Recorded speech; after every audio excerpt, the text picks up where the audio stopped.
já chegou, já está aqui. Olha só quem está aqui na nossa frente, a Carol Arnes. Quem não sabe, quem não a conhece, eu quero que o José Eduardo leia o currículo dela aqui pra gente. Mas grande parte, só em ouvir Arnes, já imagina de onde vem a Carol. Vamos lá.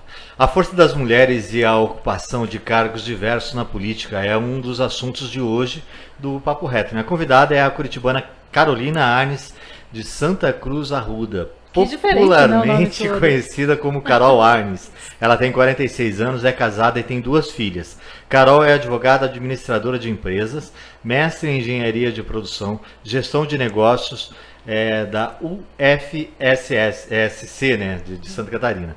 Já foi Universidade Federal de Santa Catarina. Isso, já foi diretora de planejamento da FAS, Fundação de Ação Social de Curitiba, e coordenadora de projetos sociais e parcerias de sucesso social da indústria. Foi professora de Direito da FAI por 19 anos e por 6 anos membro titular do Conselho Universitário da UFPR e do Conselho de Ensino. Pesquisa e extensão da UFPR como representante da comunidade externa. Atuou como coordenadora de projetos sociais na FIEP por mais de 10 anos. É filha do senador paranaense Flávio Arnes e sobrinha neta da médica, pediatra e sanitarista brasileira Zilda Arnes, fundadora da Pastoral da Criança. Venha participar do Papo Reto com a gente. Pois é, pode fazer a tua pergunta, ela já está aqui na nossa frente. Já vamos entrar na questão política. Mas eu quero começar exatamente perguntando sobre isso. Quer dizer, advogada, engenharia de produção, ela participa de projetos sociais, ou seja, da onde surgiu toda essa vontade de áreas diferentes, Carol? Boa noite. Boa noite, Luciana Pombo, uma alegria estar com você, com o José Eduardo. Prazer é meu. Olha, eu quero dar um oi muito especial para todos os ouvintes, as ouvintes, mas eu quero contar que esse currículo não tira o frio na barriga de estar na tua frente. Olha, pessoal, essas coisas que a gente estuda não adianta nada. Quando a gente chega aqui na frente da Lu para participar de um programa que se chama Papo Reto, olha, o estômago vai nas costas. Não, mas é que é vir trocar uma conversa. Isso, olha, Lu, uma alegria muito grande estar aqui com você. Você é uma referência, fico muito feliz, uma mulher realmente corajosa que enfrenta aí temas tão polêmicos. Saiba que eu sou tua fã, em primeiro lugar, linda. Viu? Mas olha, eu quero dizer que eu sou uma pessoa muito estudiosa, viu? Eu acho que eu me considero uma pessoa esforçada. Eu sempre batalhei muito na vida, gosto de estudar, me formei em Direito, em Administração, gosto mais da área de gestão, né? E estamos aí para lutar, sempre com essa essência social na veia. Eu acho que isso faz parte da minha vida, da minha história. Herdou da avó? Da tia-avó, a Zilda? É. Olha, com muito orgulho eu posso dizer que sim. Eu acho que a vida social eu carrego na veia. Mas eu vou contar uma coisa para vocês. A tia Zilda, Zilda Arnes, que é minha tia-avó, eu digo que ela é minha tia, mas ela é de todas nós, né? Então a gente verdade, sempre dizia... todo mundo ama a Zilda Arnes, né? Você acredita, Lu, que fazem 12 anos, viu, José Eduardo, que ela faleceu? Fazem 12 anos que a gente teve o terremoto no Haiti, né? E até hoje as pessoas me encontram na rua e vêm falar com ela com tanto carinho, Lu, que parece que ela se foi há um mês atrás. Para algumas pessoas ela nem se foi, então acredito muito nessa energia dela. E eu quero contar para os ouvintes que a Pastoral da Criança continua firme e forte, viu, gente? Pois é, a gente não ouve falar tanto como antes, né? Eu acho que essa fase também do falecimento dela, a gente ficou muito presente na mídia, mas quero contar da boa notícia que a Pastoral da Criança continua bem. Nós estamos em mais de 2.600 municípios do país, atendendo hoje 1 milhão de crianças, que beleza. 50 mil gestantes. Posso contar um pedaço da história do Haiti também? Por favor. Olha, ela faleceu no Haiti e ela foi lá para construir a Pastoral da Criança, porque lá as crianças estavam tendo uma alimentação bem difícil, comiam bolacha misturado com lama, só para vocês terem uma ideia. E ela faleceu, ela foi lá dar palestra, acabou falecendo no prédio anexo à igreja e o Haiti foi destruído praticamente em função do terremoto e ela acabou falecendo lá. E mesmo ela tendo falecido lá e não tendo conseguido concluir o projeto, eu quero contar que a pastoral foi constituída no Haiti. Os prédios foram reconstruídos, 3 hospitais desabaram, um foi reconstruído e um hospital do Haiti hoje leva o nome dela.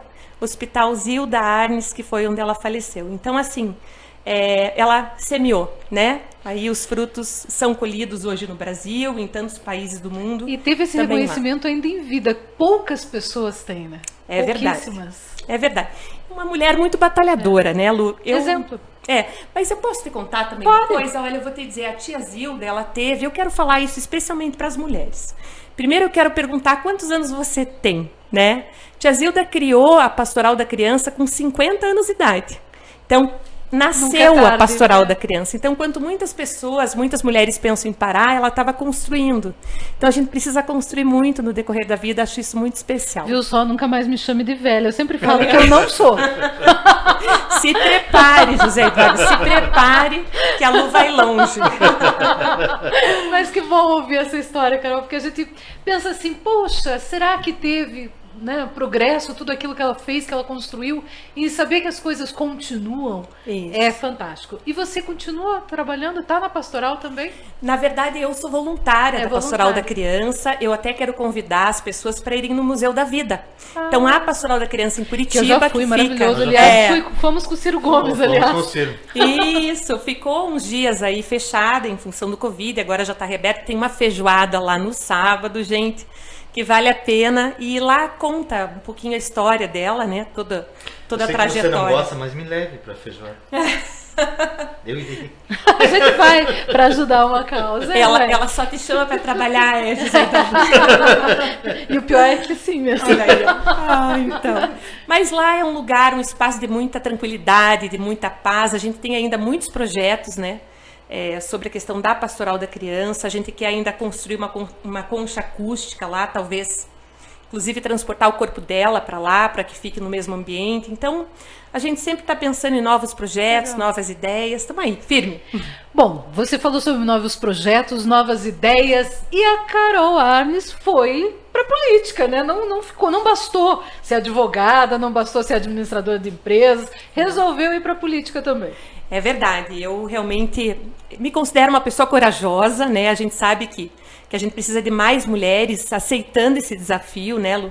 E eu fui candidata a prefeita de Curitiba com muito orgulho. Olha, eu passei muito nervoso nessas entrevistas. Eu falei que enfrentar um debate. Eu acho que quando a gente tem assim esse receio para conversar com as pessoas, isso é muito importante. É sinal que a gente respeita, que a gente se preocupa, que a gente pensa no que os ouvintes estão achando da gente também. Agora, eu entendo, sabe, Lu, que a gente precisa se colocar à disposição. Eu posso dizer que eu neguei a política há muitos anos, sabe? Eu acompanho meu pai na política desde os 14 anos de idade. Para quem não sabe, o meu pai é o professor Flávio Arnes, que é como ele gosta de ser chamado. Hoje é senador, né? Está senador, então. Hoje ele está como senador, mas é o professor. E desde pequena, eu vejo como é difícil esse processo eleitoral, sabe? Eu sempre acreditei que meu pai fez e faz um excelente trabalho. E você se colocar à frente para submeter o teu trabalho às pessoas não é uma coisa fácil, é uma luta, né? E enfim, mas ele sempre foi uma pessoa muito reconhecida. E a gente tem uma brincadeira lá em casa, que eu vou te contar. Conta o que é um papo. Você sabe que meu pai é que faz supermercado lá em casa, né? Então ele vai no Condor, ali do Água Verde. Então se vocês forem no Condor do Água Verde de Curitiba, todo mundo conhece ele lá. E ele vai bem cedo. Se você achar então que você é uma pessoa parecida com ele, não, às vezes é ele mesmo. E eu sempre brinco com o pai. Eu falo, pai, e daí o pessoal tá te cumprimentando, continua te cumprimentando? Ele fala, continua, todo mundo tá cumprimentando. Eu brinco com ele. Então aproveite porque vai passar. Porque a política é isso, né? É verdade. A política é uma loucura. Um dia você está lá em cima, outro dia está lá embaixo. Mas meu pai é uma pessoa muito especial, né? Um homem muito justo, que quer realmente construir, né, um país melhor. Meu pai entrou na política, eu quero que vocês saibam, em função do meu irmão. Meu irmão tem deficiência intelectual, meu irmão tem muito comprometimento. Uma pessoa que já fez 12 cirurgias no cérebro para tirar tumores. E, acima de tudo, é um vencedor, um guerreiro, aprendeu a ler, aprendeu a escrever, é coxa branca, então isso é péssimo, porque sou atleticana. Eu também acho isso péssimo, mas ninguém é perfeito. Ninguém é perfeito. Então, meu pai se dedica à política e começou com a área da pessoa com deficiência, aumentou para a área da educação e tá aí, né, a postos, aí trabalhando firme para que a gente possa ter uma sociedade mais justa, como ele sempre diz, né, Lu? E foi ele que te incentivou a entrar na política ou você quis sozinha? Olha, eu acho não, eu tenho certeza. Na verdade, ele sempre me apoia muito, mas ele sempre me deixou muito livre em relação a isso, porque ele sabe que o caminho é árduo, né? Mas ele me apoia muito, ele me ajuda, eu digo que ele é meu guru. Sempre quando eu tenho alguma dúvida, eu ligo para ele, eu falo com ele, a gente troca ideias. Ele participou do plano de governo para Curitiba também, para a gente dialogar. E a gente luta muito, sabe, Lu, especialmente pelo terceiro setor, né? Então essa é a nossa história. A gente precisa... O que é o terceiro setor? São as entidades que atendem a pessoa com deficiência, com a paz, escolas especiais, mas a gente tem os dependentes químicos, os hospitais filantrópicos, a sociedade civil organizada. A gente precisa realmente dar mais valor para os voluntários, sabe? Então, o meu pai me incentiva muito para que eu defenda essa área, e eu defendo essa área com muito orgulho, sabe? Então, eu acho que acaba sendo uma sequência de uma história, né? Aquilo que a gente vive em casa, a gente acaba levando para a vida. Então, meu pai é uma pessoa que me incentiva, né? Que torce por mim. Vou deixar um abraço muito especial para ele aqui. Um abraço aí para o senador Flávio Arnes, professor, como diz você, né? Isso. Como ele gosta de ser chamado. E teu marido, como é que ele vê tudo isso, Carol? Olha, o meu marido, a gente conversa bem sério em casa, viu? A gente tem 2 filhas, a Flávia e a Gabriela. A Flávia hoje está com 17 anos, a Gabriela está com 15. Então é uma fase de vida que eu costumo dizer que é um divisor de águas, né, Lu? Essa que é a verdade pra gente que é mãe. Então a gente se divide bem. O Maurício é advogado criminalista, então faz júri, enfim, atende lá os clientes dele. E ele é uma pessoa muito companheira. Ele me ajuda, ele gosta de política. Você sabe que meu marido, há muitos anos, foi candidato a vereador também. E a gente se conheceu no movimento estudantil. Estamos casados há 20 anos e ele me apoia muito. Então, o nosso combinado é assim, Lu. Vou contar para os ouvintes. Claro. O nosso combinado é assim. Eu estou como pré-candidata hoje. Então, preciso sair, preciso viajar. A deputada estadual. Isso. Então, preciso sair, preciso viajar. Então, a gente combinou que ele me ajuda com as crianças e eu vou à luta aí para tentar alcançar o objetivo. Olha que combinado legal. E o seu marido, viu? Um marido atencioso, meu amor, viu só? Ai, ai. Olha aí, eu adoro pegar no pé. Lu, quer trocar comigo? E eu quero deixar um beijo pro meu marido, com muito orgulho. Obrigada, Mal, por tudo que você faz, enfim, por nós. Bacana. Bom, como é que surgiu a ideia de ser candidata a prefeita? Sabia que ia ser uma eleição difícil, né? Porque o Rafael, enfim, já disparava nas pesquisas. Isso. Apesar do Francisquini, naquele momento, ainda ter uma densidade política, e tinha o Gustavo, que talvez fosse candidato. É bem isso. Olha, a gente sempre sai numa eleição pensando que a gente tem alguma chance. Eu acho que isso é importante eu dizer. A gente entrou realmente para o páreo para disputar efetivamente a eleição. Algumas pessoas me perguntaram, você está saindo candidata para ser depois candidata a outro cargo. Não foi isso. É que normalmente muitas vezes acontece mesmo. Exatamente. Não foi esse o entendimento. O entendimento foi a gente ir à luta mesmo, viu, Lu? Mesmo sabendo que o Greca estava, enfim, tendo uma boa aceitação da população, é um excelente gestor. A gente quis fazer uma campanha propositiva, né? A cidade de Curitiba, ela tem grandes desafios, né? Eu sempre dizia na campanha que a pessoa, para entregar um currículo em Curitiba, ela gasta pelo menos R$30. Então, se ela quiser buscar um trabalho todos os dias, quer dizer, se faz 30 vezes 5 é 150, você gasta R$600 por mês só para tentar buscar um emprego. Então, eu acho que essa questão do transporte coletivo, da educação, enfim, vou te dar um exemplo. Olha só, os dados são difíceis, né? No estado do Paraná, 30% dos jovens não fazem a matrícula para o ensino médio. Vocês sabiam disso? 30% dos jovens. Esses são os dados de uma entidade que se chama Todos pela Educação.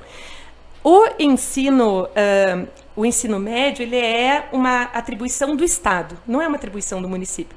Mas o município não pode lavar as mãos, a gente tem que ficar preocupado com esses jovens, a gente tem que acompanhar, a gente tem que ver o que está acontecendo. A gente pega a área da assistência social, né? Quando eu falo, acho que se a gente conversar com as pessoas aqui de rua, de Almirante, a gente vai perceber isso. Eu conversava e perguntava para as famílias que estavam em barracas, por que vocês estão aqui? Né? O que acontece? Daí eles diziam assim para mim, olha, em Curitiba não tem unidade de acolhimento para a família. Então, se a gente for para a unidade de acolhimento, o homem vai para uma unidade, a mulher vai para o outro e as crianças vão para outro lugar. Então, nenhuma família quer ser separada, né? Eu acho que isso é muito grave. Eu acho que a gente precisa acompanhar as necessidades da população. Se você perguntar, às vezes, para uma pessoa que está em situação de rua, isso é drástico. Por que você não consegue emprego? A pessoa me respondeu, porque eu não tenho comprovante de residência. Então, o que eu quero dizer com isso? Eu me lembro muito da tia Zilda. Tia Zilda sempre me dizia, não crie as soluções para as pessoas. Não crie soluções para as pessoas. As pessoas sabem resolver os seus próprios problemas. Apenas as escute. E aplique aquilo que elas precisam. Então, a outra frase muito sensível que ela tinha na área de gestão, não complique o que pode ser resolvido de forma simples. Né? Isso era um pouco, né, o soro caseiro. Então, eu realmente saí candidata a prefeita em Curitiba porque eu acredito num projeto. Né? E acho que a gente tem que sempre lutar por isso. E adoro a gestão, né? E acho que o legislativo também é um caminho por isso. Você falou que adora a gestão, mas o legislativo é mais projeto mesmo. Tem a fiscalização e tudo, mas não é o executivo, não é a mão na massa, né? Exatamente, é bem diferente. Eu sempre dizia que o meu objetivo é ir para a área da gestão, e o legislativo realmente ele é diferente. Mas eu penso muito assim no caminho do legislativo como uma força para uma articulação política também, né? Então, se a gente pensar que os deputados estaduais eles aprovam a lei orgânica ou eles aprovam o orçamento do Estado, a gente precisa de mais gente conversando com o governador, mais gente assim, insistindo em algumas políticas com os secretários. A gente pula muito Estado. Então, a gente vê, por exemplo, na área do terceiro setor, convênio com a Prefeitura e convênios com o governo federal. E o Estado do Paraná fica aquele vácuo. Então, a gente precisa lutar por isso. Então, por mais que seja o legislativo, acho que pode ser um caminho para a gente lutar por aquilo que a gente acredita. Eu acho que a gente ganha mais força. E olha, sobre isso eu tenho que falar uma coisa para você, Lu, mas eu vou esperar você me perguntar. Não, fala, agora fala. Nós precisamos de mais mulheres. Eu ia entrar já nesse assunto das mulheres um pouquinho mais para frente, mas vamos entrar já. Não, foi eu que falei para falar. Você quer que eu fale? Para quê? Mais mulheres eu saio, né? Não, mas você tá na política? Você não tá na política e você vota também mulheres, porque eu sei que você votou na última eleição numa candidata a vereadora. Olha aí, viu? Bom. Agora me fale, as mulheres na política. Eu estive aqui com a Maria Letícia esses dias, que é vereadora de Curitiba, e ela estava falando, excelente, e ela estava falando da dificuldade da mulher, inclusive quando é vereadora. Isso. Ela diz que sofre, inclusive, assédio político, ela chama. Como é que é toda essa história e como vencer essas barreiras? Olha, eu diria o seguinte, a gente precisa de mais mulheres na política, porque eu entendo que a gente precisa... O maior desafio, a nossa maior riqueza está na soma das nossas diferenças. Diz aí, José Eduardo, a gente pensa diferente, não pensa? Mulher tem um jeito de pensar diferente do homem, eu acredito nisso. São pontos de vista diferentes. Eu acho que a grande riqueza está na soma das diferenças. E se a gente na população 50%, 52%, né, Lu? A gente precisava ter essa representatividade também na política. Então, assim, por exemplo, na Assembleia Legislativa, a gente tem lá 54 deputados estaduais e 5 mulheres, é menos de 10%. Vamos pegar lá no Senado, né, que são 10% de mulheres. Se a gente pensar... em Almirante Tamandaré, que não tem mulheres. Pois é, não tem nenhuma vereadora mulher. Isso é uma pena, né, para nós. E é uma pena para o município, porque é uma questão de, como eu disse, de reflexão, de entendimento, de sensibilidade. Então, a gente precisa lutar por isso. E olha, o que eu percebo? Porque eu estou hoje no Podemos, que é um partido político.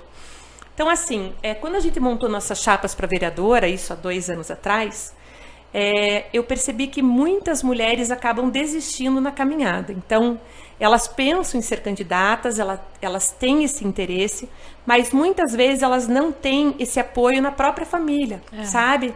Então, a política já é uma situação bastante crítica por si, né? Todo mundo... Mas aí é que tá, o erro não começa então na família? Isso. E ficar naquela que a política não é para a mulher? Não, eu acho que sim. Eu acho que é uma questão cultural. Eu acho que a gente demorou para votar, a gente demorou para fazer parte, existe uma questão histórica, mas não é só isso. A gente tem essa parte de estigma, realmente. A gente tem uma sociedade machista. Vou te dar um exemplo. Vou te dar um exemplo bem forte que aconteceu. Nós tivemos o julgamento do marido da Tatiane Spitzner, que foi aquela pessoa que faleceu em Guarapuava. Você se lembra disso, José Eduardo? Então, Foi um crime muito severo, né? Ela faleceu e no julgamento dela, todo o conselho de sentença, que são 7 jurados, eram formados só por homens. 100% por homens. Daí você vai avaliar o que aconteceu nesse julgamento. Nesse julgamento, assim, os advogados e o promotor, eles podem dispensar 3 pessoas sem justificativa. Adivinha quem foram dispensadas? 3 mulheres. E por que o advogado fez isso? Porque o advogado entendeu que ele tinha mais chance de absolver o cliente dele se ele tivesse um júri formado apenas por homens. Então, assim, o que a gente precisa fazer nesses casos? E por isso que é importante a gente estar no legislativo. A gente precisa corrigir por lei. O Podemos Mulher, nesse caso específico, a gente pediu para o senador Flávio Arnes para ele colocar um projeto de lei que está hoje tramitando no Senado, que diz o seguinte: todo o conselho de sentença tem que ser formado metade por homem e metade por mulheres. Dá 6 e o 7º integrante vai ser homem ou mulher, dependendo do tipo de crime. Então, o que a gente quer dizer com isso? Esse machismo, esse conceito, né? Ele impera ainda. E impera dentro das famílias, infelizmente. Então, eu peço para as famílias que incentivem as suas mulheres a participar do processo eleitoral. E nesse caminho, José, a gente precisa pedir para as mulheres se filiarem agora. Porque o mês de março é o mês para que quem quer ser candidato tem que estar filiado a algum partido até o dia 1º de abril. E é por isso, até destaquei isso um pouquinho antes da gente vir para a entrevista, que os partidos estão fazendo seus atos de filiação e tudo mais, para atrair as pessoas nesse mês que é o último prazo, né? Isso, fevereiro e início de março. É isso mesmo. E eu quero dizer assim, de coração para as mulheres. O Podemos está de portas abertas, mas não importa. O que eu quero é ver mulheres na política. Então, se você não se sente à vontade para vir para o Podemos, se filie a outro partido político. Mas venha. Venha, porque a gente precisa demonstrar nas próximas eleições que mulher ajuda mulher, viu, Lu? Olha o que eu passei. É difícil, né? Eu sei que é difícil. E a gente se ajuda. Tem aquele estigma, né? Ai, mulher não vota em mulher. Vota. Claro que vota. Vamos provar isso nas próximas eleições, viu, Se mulher não votasse em mulher, a Dilma não teria sido presidente da República, né? Vota. Eu dei o exemplo da Dilma simplesmente por ela ser mulher. É isso mesmo. Eu vou aqui começar a ler as participações, fazer as perguntas do pessoal. Tá, pode ficar bem à vontade, porque normalmente é tranquilo e eu sei que, mesmo que não seja, você vai sair bem. Obrigada. O advogado Francisco de Paula está aqui com a gente, um abraço para ele. A Yara Pata também. Elis Macedo, Elis que é da prefeitura, um abraço para ela. Valmor Busato também ligadinho com a gente. Moda Íntima Oliveira, é só nesse momento que eu faço propaganda de graça. Eliane Stenbeck, o Gil também está aqui com a gente. Aline Cordeiro, o pastor Silvio Badu, a Clarete Vasconcelos, obrigada pela audiência aí de vocês na Rádio e TV Tamandaré. A Ângela Maria Teixeira, ela diz que ela também gosta, Luciana. Eu não lembro o que era, Ângela, me fale, que agora, no meio da conversa, eu já perdi aqui o que era. Pode me explicar que eu leio aqui novamente, tá bom? Desculpa. Também participando aqui com a gente, deixa eu voltar um pouquinho, o Antônio Círio Moto diz para você o seguinte, José Eduardo. José, o café estava uma delícia, não esqueci que o próximo é aqui na minha casa.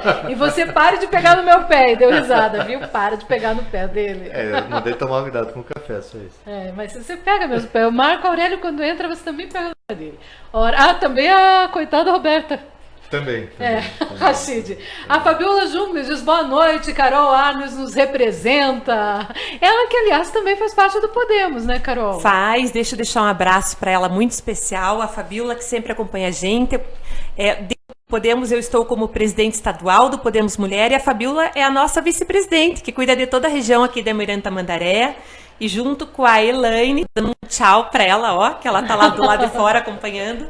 E a Elaine é nossa vice-presidente do Podemos Mulher. E quero dar um tchau para a Regina também, que tá lá acompanhando.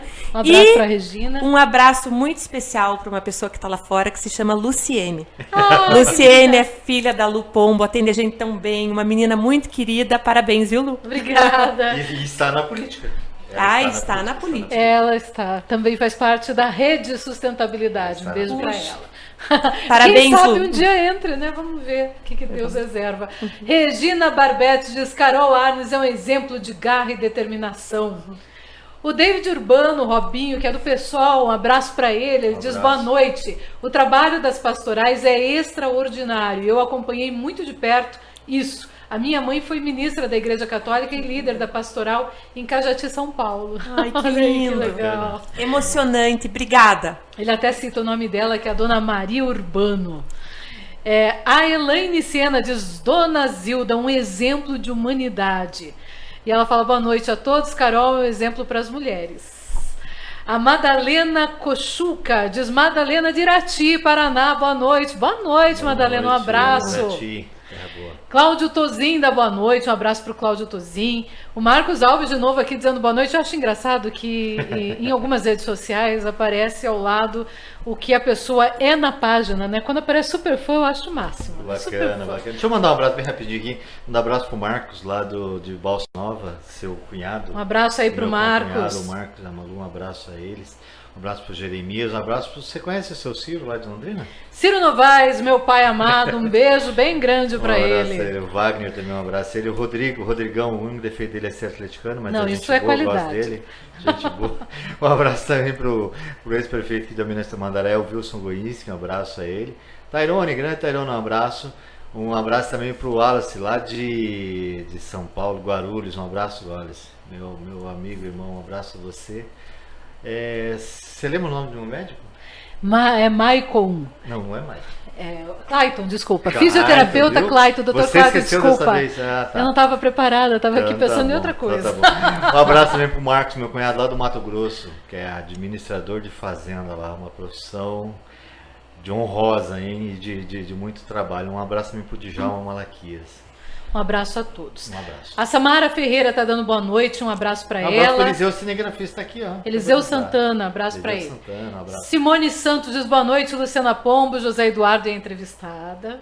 Que amor. Boa noite para Simone Santos. Um abraço pro meu filho que tá mandando aqui pra gente aqui. Ele falou que a entrevista é muito boa.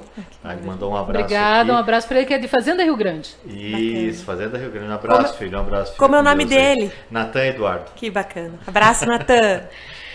A Samara Ferreira tá dando boa noite, um abraço para ela. Simone Santos diz: essa eleição só quero votar nas mulheres. Presidente, governador, deputado, mulheres no poder, sempre. Isso aí, diz ela. que bom. Ela, aliás, a Simone Santos foi candidata a vereadora aqui em Almirante Tamandaré, ela é da área de reciclável.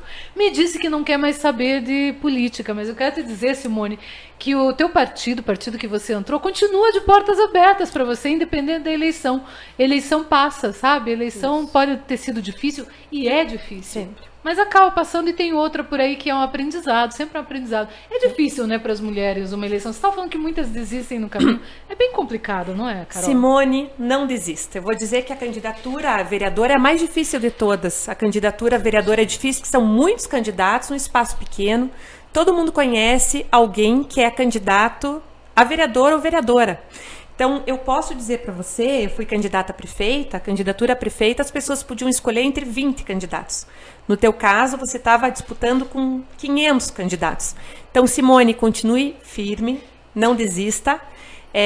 Realmente o processo eleitoral é difícil e foi justamente por pessoas, é Simone, né? É Simone. Foi por pessoas como você, Simone, que a gente está trabalhando de uma forma diferente no Podemos Mulher. A gente realmente vê que tem muitas lideranças boas, que precisam estar na política de alguma forma. Então, a vida partidária é uma alternativa. Então, a gente conversa, enfim, com senadores, com deputados estaduais, federais, manda projetos, pensa em conjunto em ações. Então, vamos lá, a gente precisa não perder a esperança. Muito bem. A cena de Juntas no Podemos. Isso aí, olha aí. Pessoal, as meninas do partido. Olha aí, que bom. A Simone Jungles diz: a Samara Ferreira e a Lauriane Leite também estão no Podemos. E eu estou acompanhando. Um abraço, meninas, diz ela.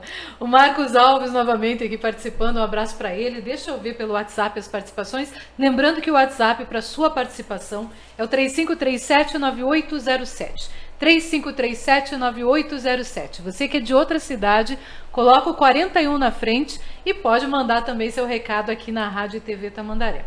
Eu tenho aqui uma questão um pouquinho mais chata, mas enfim, eu vou fazê-la também. É do é do Pedro Mendonça. Pedro Mendonça, ele é do PDT. Ele fala sobre os problemas, ele diz que o Fruit Goura e outros líderes acabaram falando sobre desvio de verbas da APAE. Você tem conhecimento de alguma coisa nesse sentido? Pode falar, Carol? Claro, posso falar. Existe realmente um vídeo, né, que é completamente fake news por uma pessoa, um jornalista que se chama Nassif, que alega que uma APAE teria um centro de eventos dentro da APAE. O que acontece nesse caso? Várias APAEs mantêm dentro das suas unidades atividades para conseguir recursos para se manter. Então, por exemplo, nós temos APAEs que tem panificadora dentro da entidade, nós temos APAEs que têm, às vezes, algum espaço maior que alugam para eventos. E isso não traz qualquer problema jurídico, isso é totalmente lícito. E essa pessoa realmente fez um vídeo que tem circulado e viralizou. E essa é a nossa dificuldade, né, até, mas do WhatsApp. É algo terrível. E ele fica alegando que a APAE não poderia fazer isso. Então eu quero dizer, como é que é o nome da pessoa? Se não me engano, é Fernando Mendonça. Isso. Eu só vou pegar aqui de volta. Quero dizer para você que é nosso ouvinte... Pedro Mendonça. Pedro, obrigada, Pedro. Até agradeço pela tua pergunta, é uma pergunta importante, realmente as pessoas acabam interpretando de forma equivocada, isso não é verdadeiro, é um fake news, e eu quero dizer que as APAEs, elas são muito sérias, né? As associações de pais e amigos excepcionais existem há muito tempo, por vezes são a única alternativa de estudo para as pessoas com deficiência. Até quero aproveitar e dizer para vocês o seguinte, assim, as escolas especiais, de uma forma geral, são extremamente importantes. A gente quer ter as pessoas com deficiência incluídas no ensino comum, no ensino regular, claro que quer, mas a gente não precisa fechar a porta da educação especial para obrigar todos a irem. Então, meu irmão, por exemplo, não tem condição de estudar no ensino regular. Então, nós precisamos dar o direito de opção para a pessoa com deficiência. E as APAEs, elas têm sido um caminho muito necessário para se garantir a cidadania. Além de todo o tratamento que é feito, fisioterapia e tudo mais. Exatamente. Né? Mas voltando ao assunto, é um vídeo que viralizou, é um problema, né? Aliás, essa questão aí das redes sociais, ela é muito complexa, porque as pessoas acabam multiplicando as informações negativas mais do que a resposta que a gente dá, né, verdade. José? Então, enfim, mas nós estamos sempre à disposição.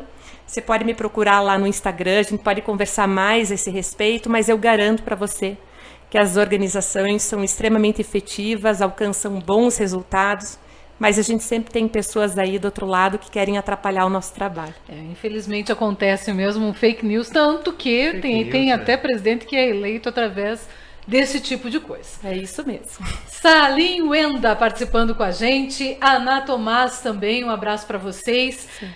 A Fabiola diz o seguinte, a Elaine Sena é a vice-presidente do Podemos Mulher aqui de Almirante Tamandaré. Um abraço aí para ela. O Edivaldo Minante pergunta, cadê o meu abraço, coração? De volta.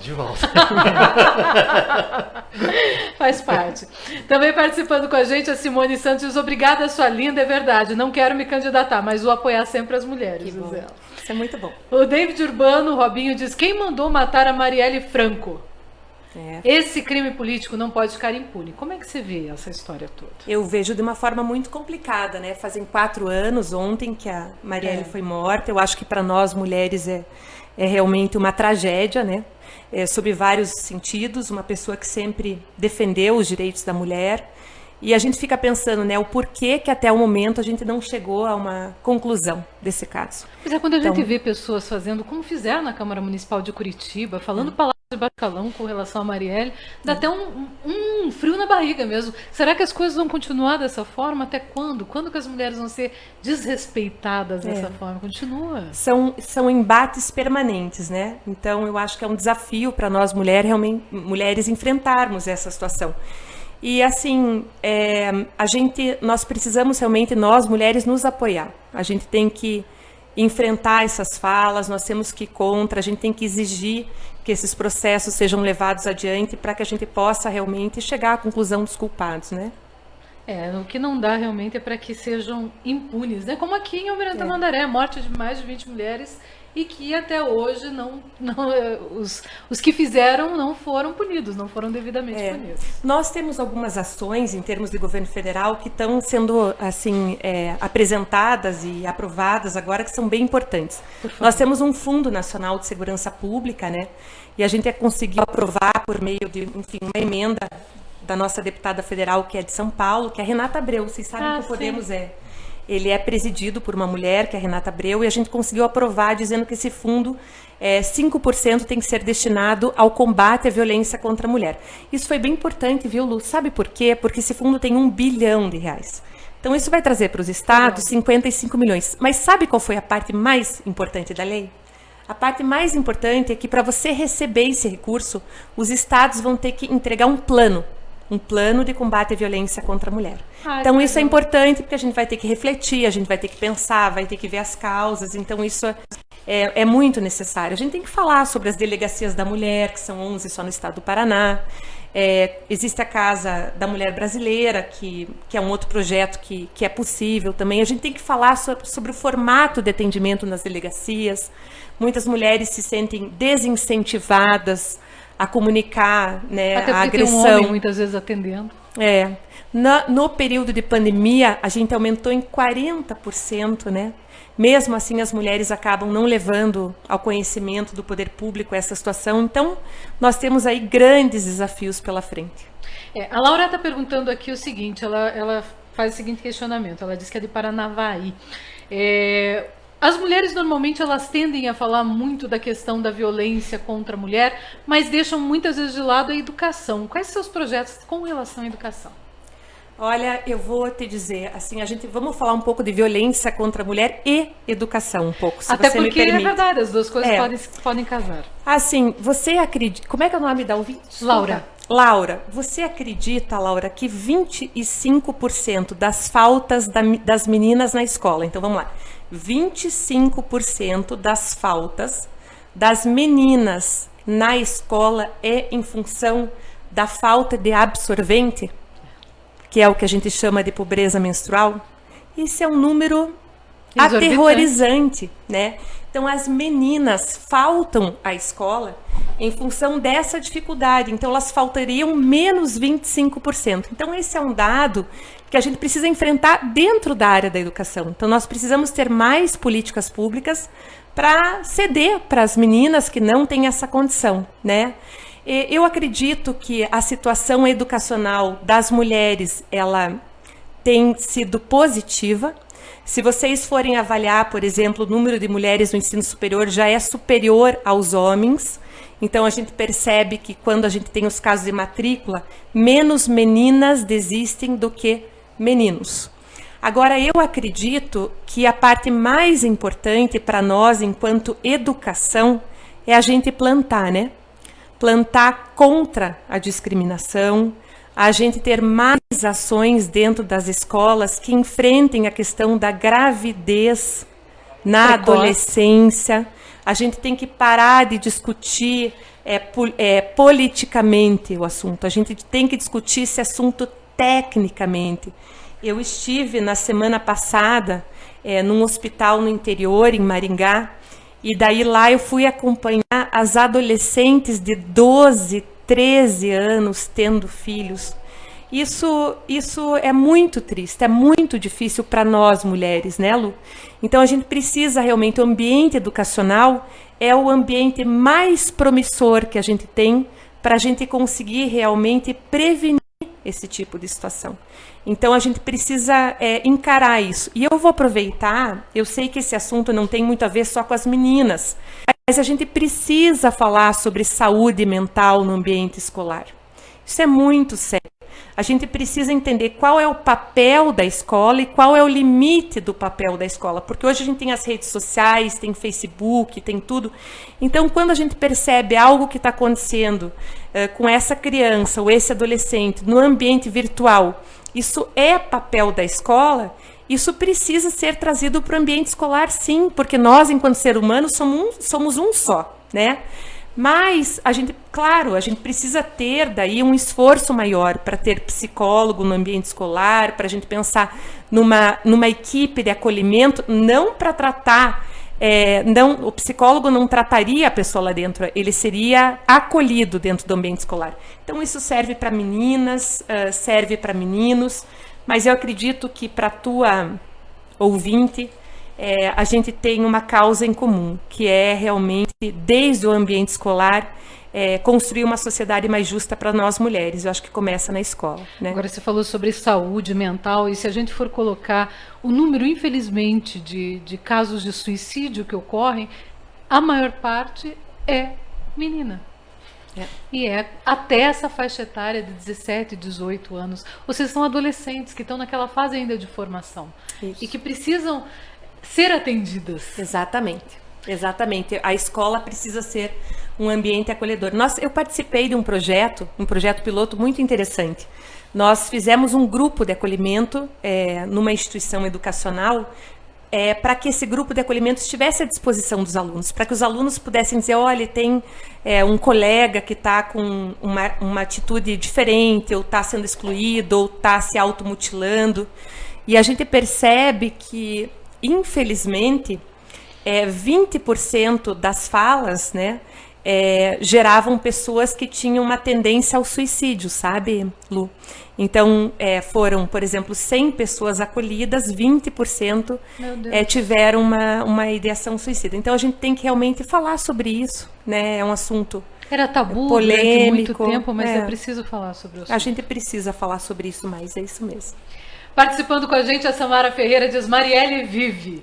O Sandro Miguel Mendes, ele diz o seguinte, a Carol Arnes é uma pessoa muito preparada, mas de humildade plena, uma liderança feminina na política. Amor, olha aí que bacana. Muito. Aliás, né, ser uma pessoa humilde é difícil. É difícil? É difícil. Acho que eu sou assim, não sei explicar. Porque a maioria que senta aí desse lado não é, não. Ah, não? Então, Ficou até sem graça. Fiquei vermelha, pessoal. Pra quem tá me vendo, viu que eu fiquei vermelha. Prazeres com imagem. A Simone Santos disse, nossa, é verdade mesmo, muitas crianças, tenso isso, principalmente contra as crianças. E dá pra falar, se a gente for pegar essa história, a gente pode falar sobre bullying, sobre tantas coisas que a gente acaba vendo acontecer nas escolas, inclusive com pessoas que têm uma deficiência. É isso mesmo. Ou seja, falta realmente educação, às vezes, dentro da própria escola, ou seja, de você conseguir conscientizar as pessoas sobre as diferenças. É isso mesmo, é isso mesmo. E seja ela qual for a diferença. É isso mesmo, a gente precisa, eu acho, vocês falaram da humildade, né? Eu acho que eu convivi, né, em casa com um irmão com deficiência. Quando a gente tem um irmão com deficiência, a gente aprende a dar valor às pequenas coisas, né? Aos pequenos progressos, aos desafios, e eu acho que isso me tornou uma pessoa melhor, eu acredito nisso, mas quero me tornar cada vez melhor, viu? Muito bem. Então, bom, agora me fale do Podemos e a tua relação com o Sérgio Moro. Opa, vamos lá. Não pode deixar de aproveitar o tema, né? Já que Sérgio Moro é o possível candidato à presidência da República do Podemos, que é aqui do Paraná. Essa pergunta eu ia fazer. Mas tinha que ser feita. Então vamos lá, primeiro eu quero dar um oi para Diniz, que é o nosso presidente municipal do Podemos aqui, uma pessoa muito especial, acabei de dar oi para ele, viu? Ali no supermercado, e vou contar uma fofoca para vocês. Encontrei lá com o Sandro. Falei pro Sandro, a gente quer você, o Sandro Mendes, a gente quer o Sandro Mendes. Eu acho que todo mundo lá no quer. Podemos. Eu falei, Sandro, você tá convocado, olha aí, ó. Vamos ver as cenas dos próximos capítulos. Aliás, é um possível, é um pré-candidato a prefeito. Pré-candidato a prefeito. E no Podemos ele vai ter mais chance, olha aí, ó, tô puxando sardinha. Pensa bem, né? Sandro, já que o presidente do partido é irmão do prefeito, de repente até o apoio do prefeito, né? E deixa eu mandar um abraço também pro Gerson, que é uma pessoa tão acessível, Alessandro, falei com o professor Luiz lá professor Luiz, a gente ama de paixão o professor Luiz. É um pessoal muito bacana. Aliás, esse super trabalhador, ele é uma pessoa humilde, é uma pessoa bacana, trabalhadora. Muito bom, né? Muito e eu legal. lembro no Sandro, eu lembro do bolo, né? Para. Ele tem mania de pedir bolo pra todo mundo, pra todo ouvinte. E o pior é que trazem, já trouxeram até pudim, Vamos ter que mandar aqui o bolo. Você gosta de bolo do quê? Bolo ou pudim? Diz aí, ó, José. Pronto. Agora ela conseguiu deixar você sem graça. É verdade isso, José? É verdade. Você gosta de bolo? Tudo que é doce, então eu vou te entrevistar. Bolo do que você gosta? É pra eu fugir da pergunta? Ela mudou o tema completamente. É pra eu fugir. Eu vou voltar. Não, vamos falar do nosso futuro presidente, Sérgio Moro.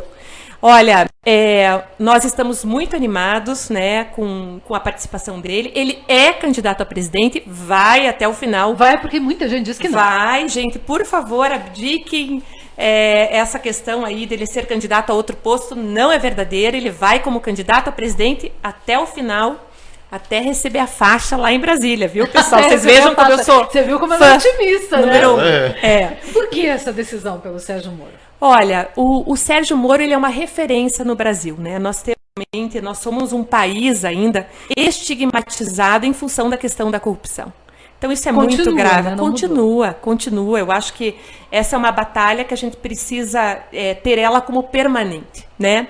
Então o Sérgio Moro realmente foi uma pessoa que tentou contribuir com o governo do Bolsonaro, vamos ser bem firmes, eu sou bem direta. É porque muita gente é capaz de perguntar. Então quando ele percebeu que ele não era apoiado pelo presidente, e isso foi muito assim colocado na mídia de uma forma explícita, especialmente na questão do projeto de lei que ele colocou para combater a corrupção, ele não pôde permanecer no governo. Então ele saiu do governo. Além da questão que ele coloca da interferência na Polícia Federal. Exatamente. Então ele percebeu que ele não estava tendo o apoio do presidente como ele gostaria. Agora vamos falar da parte propositiva, porque eu também não estou aqui para falar mal do presidente. Eu estou aqui para falar de um projeto de futuro. Né? A gente precisa de um projeto para o Brasil de futuro. O que a gente percebe no nosso dia a dia? Você, Lu, José Eduardo, acompanharam isso. A pandemia, e os ouvintes vão concordar comigo, a pandemia poderia ter sido o grande fator de união dos brasileiros. Né? É um momento sério, um momento de saúde, nós perdemos muitas pessoas. E o que a gente queria? A gente queria que o assunto tivesse unido o país. E nós tivemos um presidente da República que quis se contrapor à ciência. Né? Quando as pessoas perguntam, olha, Carol, vamos falar o que você acha da vacina. Sabe o que eu digo? Eu falo, eu não discuto de vacina, a parte técnica, eu não sou médica. Isso a gente tem que deixar para quem entende. E quem entende do assunto diz o seguinte, gente, diz que a vacina é o segundo meio mais importante depois da água potável. Então isso já foi comprovado na história, uma série histórica. Daí eu percebo que existe um presidente que faz um vídeo para desincentivar as crianças a serem vacinadas. Ele não pode, eu entendo que uma pessoa que não tem conhecimento técnico, enquanto assim representante de uma instituição, ele não pode fazer isso. E olha, Lu, eu vou dizer, eu votei no Bolsonaro no segundo turno, nunca disse isso numa entrevista. Não? Não, é a primeira vez que eu digo. Eu votei no Bolsonaro, acreditei nele, eu não queria estar com o PT e votei no Bolsonaro, mas eu entendo que ele poderia ter uma atitude mais institucional, mais imparcial, trazer mais paz para o país, parar de deixar os filhos se meterem no dia a dia, assim, no governo, porque as opiniões dos filhos às vezes são distintas. Eu posso ter uma opinião, meu pai ter outra. Eu acho que a gente tem que se colocar no nosso lugar. Então, o que eu quero dizer com tudo isso? O Sérgio Moro precisa ser eleito. Não é uma questão de que eu vou defender. Por que ele precisa? Porque nós temos que sair dessa polarização. O país já está muito dividido. Quando a gente fala da política e da economia, a gente diz a política nossa está atrapalhando a nossa economia. Então, essas atitudes, né, do nosso presidente, de falas, acabam atrapalhando. Então, assim, o que eu quero dizer? O Sérgio Moro vem com um projeto de governo. Eu sou sobrinha da Zilda Arnes. O que eu mais gosto do plano de governo dele? Eu vou contar. Cada um se sensibiliza, a gente fala do combate à corrupção. Mas eu me sensibilizo com a força-tarefa do combate à pobreza e o combate à fome que ele quer trazer. E é difícil a gente pensar nisso, imaginando que o Sérgio Moro seja de direita ou centro-direita. A gente tem que acabar, a gente precisa ser a favor daquilo que a gente acredita, né? Então, olha, eu até aproveito para dizer para vocês, se vocês me permitem, contar uma parte da história da tia Zilda que tem a ver com o plano de governo do Sérgio Moro. A minha tia Zilda, ela sofreu muito. Ela teve muitas dificuldades na vida. O marido dela faleceu, salvando uma criança no mar. Ela ficou com 5 filhos sozinhas para criar. Minha prima tinha 3 anos de idade. E essa minha prima, Silvia, ela faleceu num acidente de carro aos 30 anos de idade. O filho dela, de 2 anos e meio, estava no carro e sobreviveu.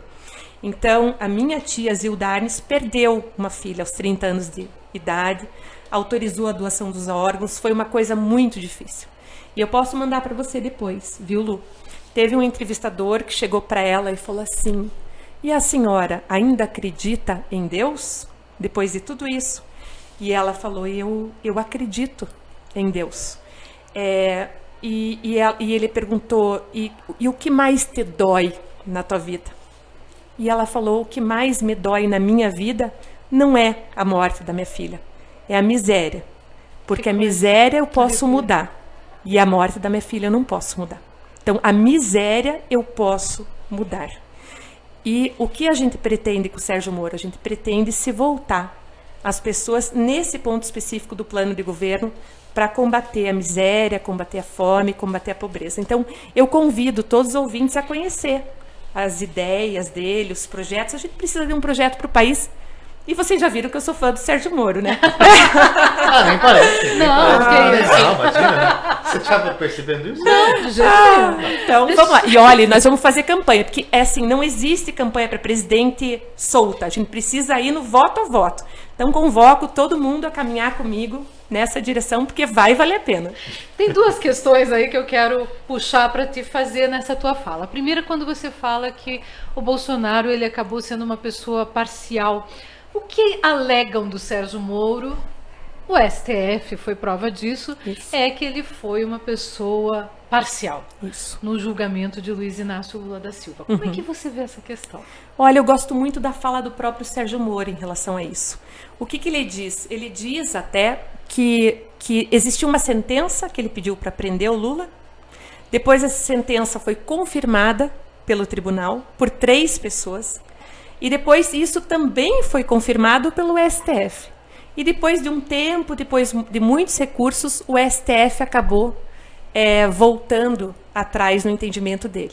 Então, claro, sem causar aí um demérito à instituição, você tem um corpo, né, de ministros que julga de uma forma e passa um tempo, o corpo de ministros julga de outra forma. Então, a gente continua tendo o entendimento de que ele não foi parcial. E é difícil isso, né? Dói na gente. Dói porque realmente foi todo um esforço da Lava Jato e, infelizmente, a Lava Jato foi desconstruída. Essa que é a verdade. A fala do Bolsonaro já indicava isso quando ele disse que não precisava mais ter Lava Jato porque não havia corrupção no país. É verdade. A gente acompanhou tudo isso de uma forma muito difícil, né? Muito triste para a gente ver essa atitude por parte de um presidente da República, né?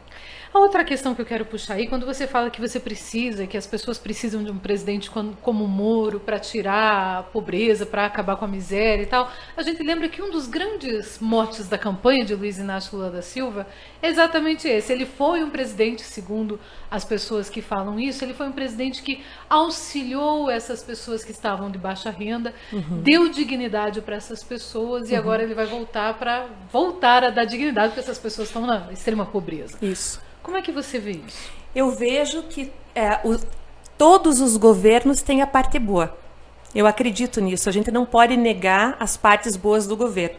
Eu sempre acredito que a melhor forma de você realmente acabar com a pobreza, você tem que ter uma base de recurso para as famílias. No caso, eu estou falando do Bolsa Família. O Bolsa Família é muito mais barato você repassar o recurso para a família do que você repassar, por exemplo, uma cesta básica. Na família também, na dele só. Pois é, olha aí, ó. Que bom que se diz isso. Eu fico mais tranquila. É isso. Agora, então, essa questão da transferência de renda, ela existe, ela é importante, mas ela precisa avançar. Hoje, quem faz a fiscalização dessas famílias que recebem o Bolsa Família são os municípios. A gente precisa fazer mais busca ativa. A gente vê pessoas que precisam do Bolsa Família e não recebem, e outras famílias que não deveriam mais receber e que continuam recebendo. Então, a gente precisa avançar nessa política.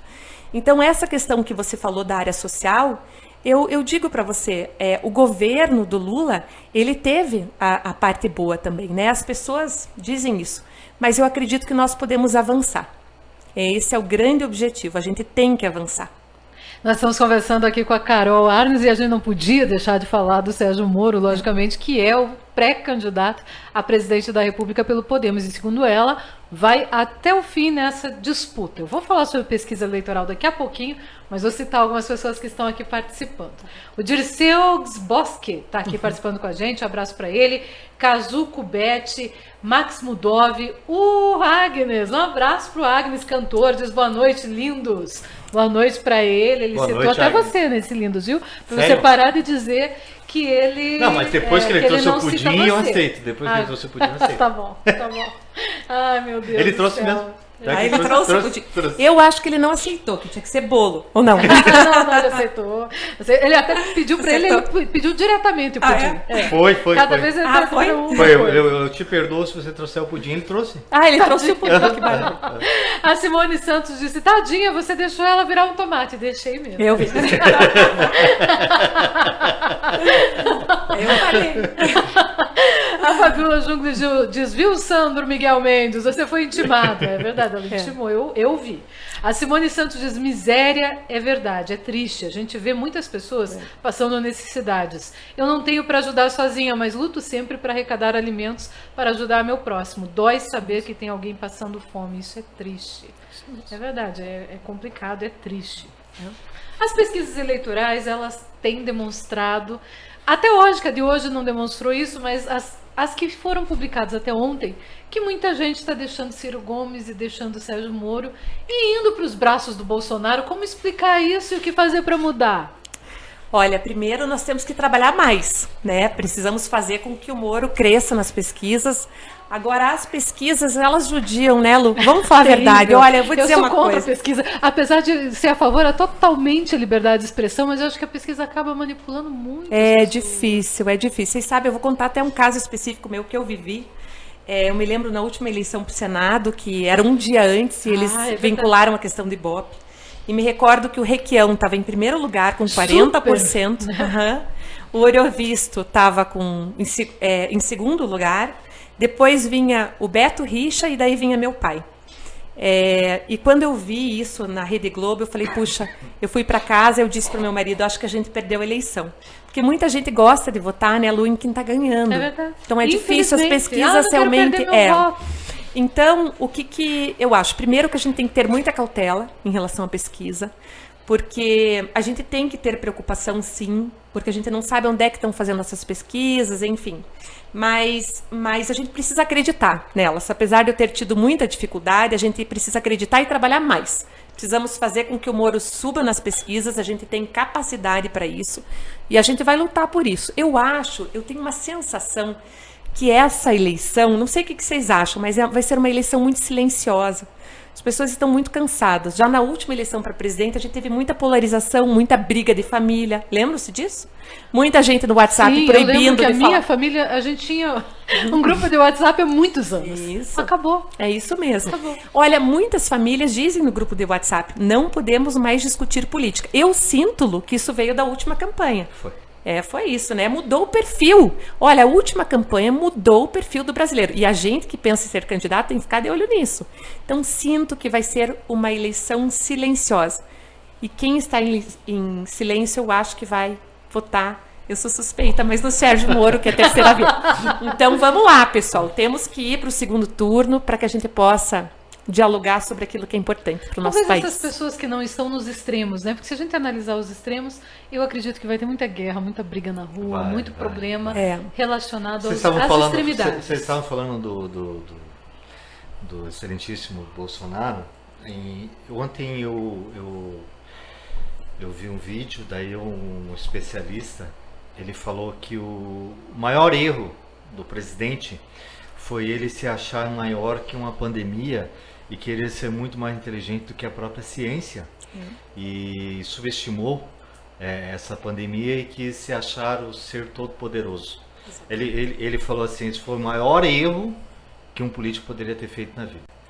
Concordo. Então, de uma falta de inteligência gigantesca, de uma falta de humildade, uma falta de humanidade. Então, ele falou, ali ele perdeu, ali ele se perdeu. E foi aonde aconteceu tudo. E hoje a gente percebe, né, José Eduardo, a maioria das pessoas que estão internadas em estado grave por Covid são aquelas que não tomaram a vacina. Sim. Exatamente. E a gente pode, claro, às vezes tem um entendimento próprio, mas quantas não foram incentivadas pelo nosso presidente. Isso Mas é muito o sério. meu filho perdeu o sogro que confiava no kit Covid. Exatamente. E pior, o pai das minhas filhas. Que coisa pior do que essa? Ele não vacina as atuais filhas dele, diz que não vai vacinar porque o presidente Exatamente. desestimula a vacinação. Infelizmente. Eu vou ler aqui algumas participações. A Ellen, é nossa ouvinte de Curitiba, está retuitando o programa. Um abraço bem grande para ela. E ela fala que o grande escândalo hoje da Câmara Municipal foi a aprovação de título de cidadão honorário para Olavo Carvalho. Aí, mais uma pra gente segurar, mais uma busca pra gente segurar dos nossos nobres vereadores de Curitiba. O pior que eu ouvi também é que o Bolsonaro vai receber um mérito de que ele faz coisa pros índios. Ele vai ser reconhecido como... Nossa, que absurdo. Nossa, eu Faz o quê, não, né? Eu não estou lendo isso, Mas Só o se for ministro faz da algo Justiça negativo, vai né? dar pra ele o mérito. Eu não estou lendo isso, não acredito. O Marco, nosso ouvinte, aqui no Twitter, ele diz o seguinte, comentando a questão aí que a gente comentou aqui no programa. Tudo a ver com o cristianismo, a questão da bênção das armas. Pelo amor de Deus, esse pessoal não conhece os padres do deserto, São João da Cruz, Santa Teresa d'Ávila, São Francisco de Assis, Jacó Boehme, aí vão todos para o inferno. Isso é um xingamento e uma constatação. Dizer, como é que você viu isso, Carol? Olha, Deixa eu pegar mais a tua opinião. Não, eu acho um absurdo completo. É como eu te digo, eu leio coisas e não acredito naquilo que eu estou vendo, que eu estou Você vai benzer lendo. uma arma numa igreja para ser morto pelo nome de Deus? Para ser morto abençoado? Isso eu acho E é bom ouvir alguém que faz parte, né, há muito tempo dos movimentos da Igreja Católica para nos mostrar. Não, um absurdo completo. A gente fica sem palavras. Acho que resume tudo, né? Vini Kim participando com a gente também, um abraço. Participando ainda com a gente, o José Bernardo de Oliveira. E até tá pedindo uma música, José Bernardo, eu coloco a música depois que terminar o programa, pode ter certeza. Participando com a gente também o Maurício Arruda. Opa, o meu marido! Né? Eu achei que fosse vendo aqui. Ele diz, Caroline Arnes está muito preparada, parabéns pela conversa. Puxa, olha aí, ó, quando o marido diz isso, Mal, deixa eu te dar um abraço, um beijo, obrigada por tudo, obrigada pelo teu companheirismo, pelo teu carinho. São 20 anos aí de história, você é uma pessoa muito especial. E é o que eu disse para os ouvintes, ele me ajuda muito. E vocês viram que eu falei que ele fica com as crianças? Você viu como é mãe, mas uma tem 17 e outra tem 15 já. Com as crianças, não e a gente jeito. continua chamando de criança. Então, quero mandar um beijo também para as minhas filhas aí, tá bom? Obrigada.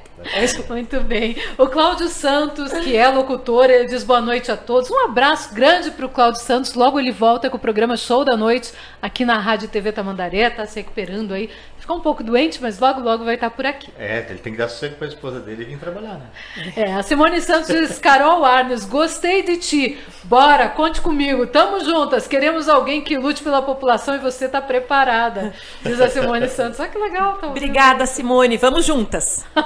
Muito bacana. Já são 7h52, nosso tempo já tá terminando. Mal começou, já vai acabar.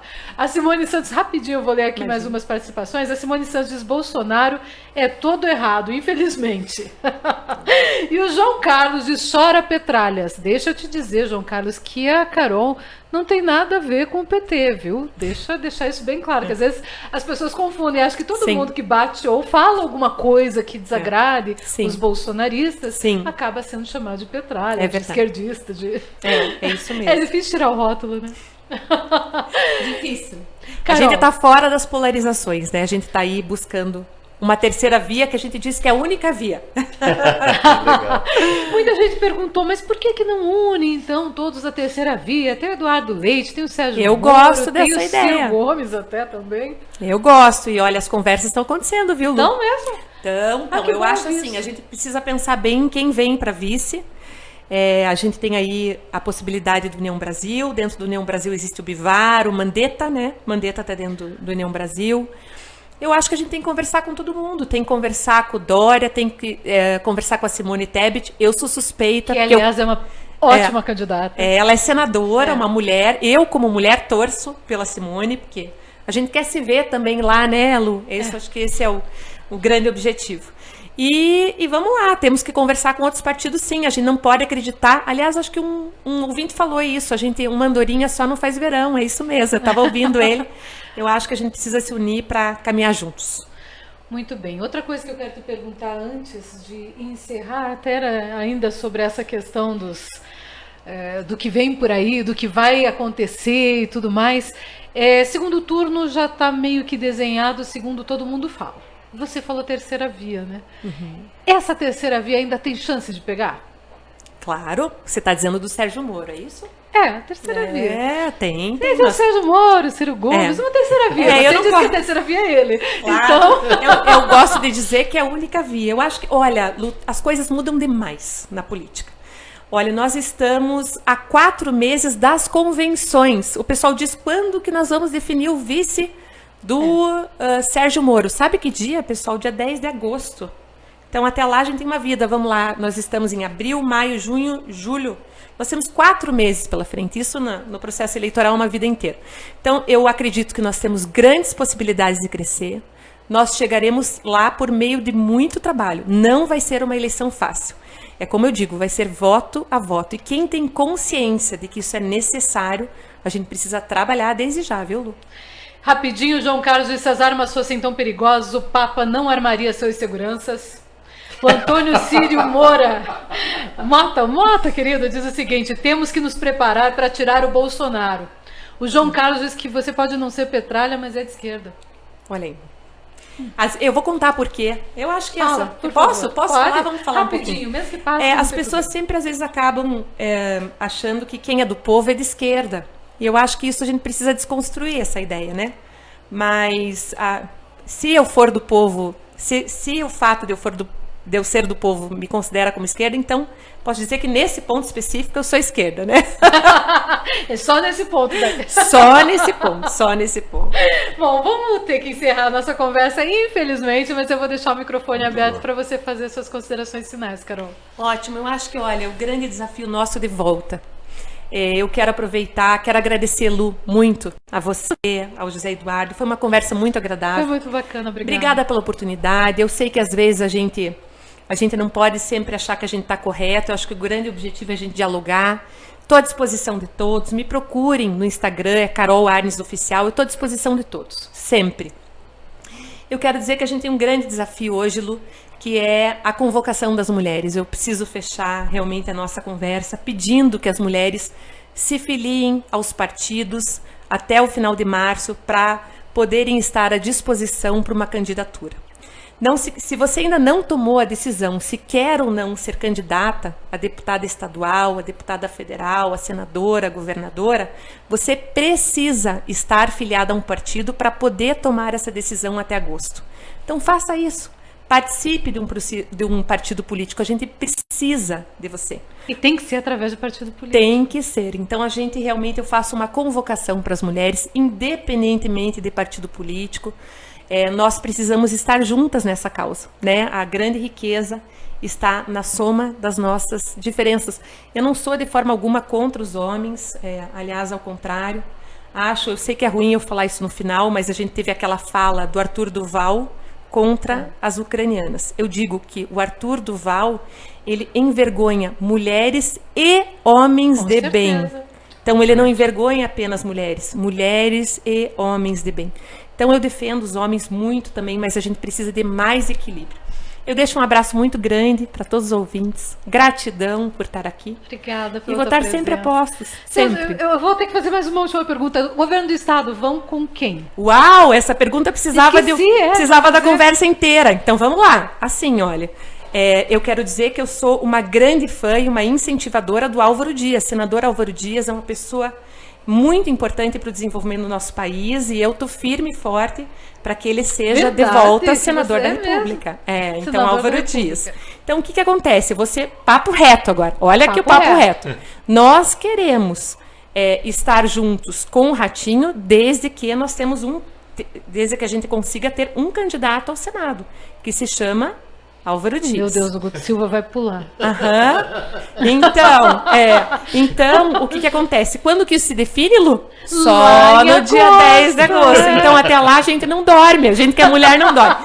Então, assim, o que eu quero dizer? Eu quero dizer que se porventura isso não se concretizar, nós teríamos sim um candidato do Podemos ao governo. E daí nós podemos ter o Álvaro Dias, quem sabe meu pai Flávio Arnes, nós temos... É uma possibilidade, até porque ele é senador ainda por mais 4 anos, mesmo que não ganhasse, continuaria senador. Nós temos o Kiref, que foi prefeito de Londrina, então eu digo para os ouvintes o seguinte: vou precisar voltar aqui para falar com a Lu. Serão cenas dos próximos capítulos e vocês sabem que na área política tudo muda a cada minuto. Então vamos ter que ter assim um fôlego até agosto para que isso se concretize. Mas eu espero que a gente possa caminhar todo mundo numa única direção, é o que a gente espera. Um abraço, Carol, obrigada, viu? Desculpa a última pergunta que Imagina. mas esqueci de perguntar. Um abraço grande. Vamos embora, José Eduardo. Vambora.